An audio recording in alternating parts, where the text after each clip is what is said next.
Projective Geometry, Volume 1, by Oswald Veblen and John Wesley Young. Chapter 3, Projectivities of the Primitive Geometric Forms of 1, 2, and 3 Dimensions. Section 26, Groups of Correspondences, Invariant Elements and Figures. The developments of the last two sections lead now immediately to the theorem. A set of correspondences forms a group provided the set contains the inverse of any correspondence in the set, and provided the resultant of any two correspondences is in the set. Here, the law of combination circle of the preceding section is simply the formation of the resultant of two successive correspondences. Definition: a correspondence alpha transforms every element of a given figure F into an element of the same figure. The figure F is said to be invariant under alpha, or to be left invariant by alpha. In particular, an element which is transformed into itself by alpha is said to be an invariant element of alpha.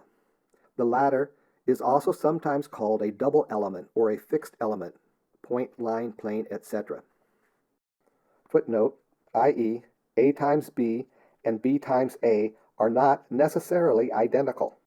The operation times simply defines a correspondence, whereby to every pair of elements A and B in G in a given order corresponds a unique element. This element is denoted by A times B. We now call attention to the following general principle. The set of all correspondences in a group G which leaves a given figure invariant forms a group. This follows at once from the fact that if each of two correspondences of G leaves the figure invariant, their product and their inverses will likewise leave it invariant, and these are all in G, since by hypothesis G is a group. It may happen, of course, that a group defined in this way consists of the identity only.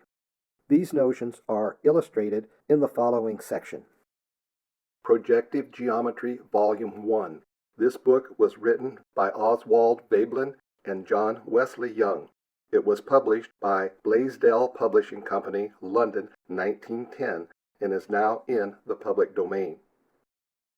It is read by Jim Renholt, with programming and illustration by Jim Renholt, 2019.